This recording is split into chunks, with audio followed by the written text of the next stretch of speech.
Taux d'évolution. Prenons un exemple. Le nombre d'élèves dans un lycée est de 1000. Il passe à 1050 l'année suivante. On a donc une évolution entre ces deux valeurs. On va calculer le taux d'évolution. Pour cela, on va faire 1050 moins 1000 divisé par 1000. On obtient 0,05 qui peut s'exprimer sous la forme de pourcentage, 5%.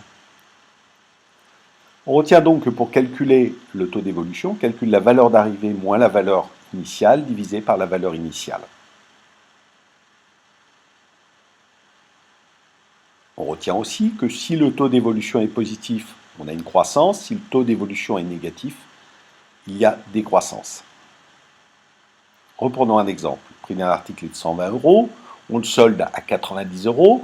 On calcule le taux d'évolution. On obtient moins 0,25, donc moins 25%. On a bien une décroissance entre le prix initial et le prix d'arrivée. Coefficient multiplicateur. On a deux façons pour le calculer.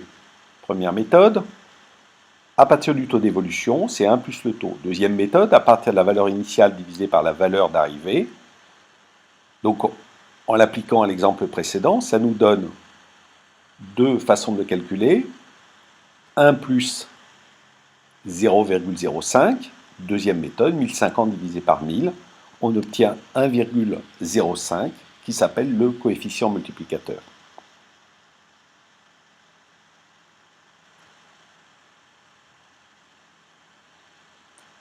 Connaissant la valeur initiale, le coefficient multiplicateur nous permet de retrouver la valeur finale. 1000 multiplié par 1,05, ça fait 1050. Taux d'évolution réciproque. Est-ce que si on fait plus 50%, moins 50%, on retombe sur la valeur de départ? Eh bien non, sauf si la valeur est très petite, le pourcentage est très petit. Donc le taux d'évolution réciproque, ça se calcule par 1 sur 1 plus t moins 1, c'est-à-dire 1 divisé par 1 plus 0,05 moins 1, on obtient 33%, moins 33%, 33,33 très exactement.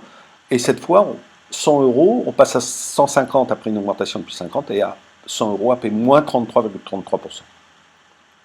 Donc on retient de tout ça que le taux d'évolution, c'est la valeur d'arrivée moins la valeur initiale divisée par la valeur initiale, que le taux d'évolution réciproque, c'est 1 sur 1 plus t moins 1, que le coefficient multiplicateur, c'est 1 plus le taux ou valeur d'arrivée moins valeur initiale.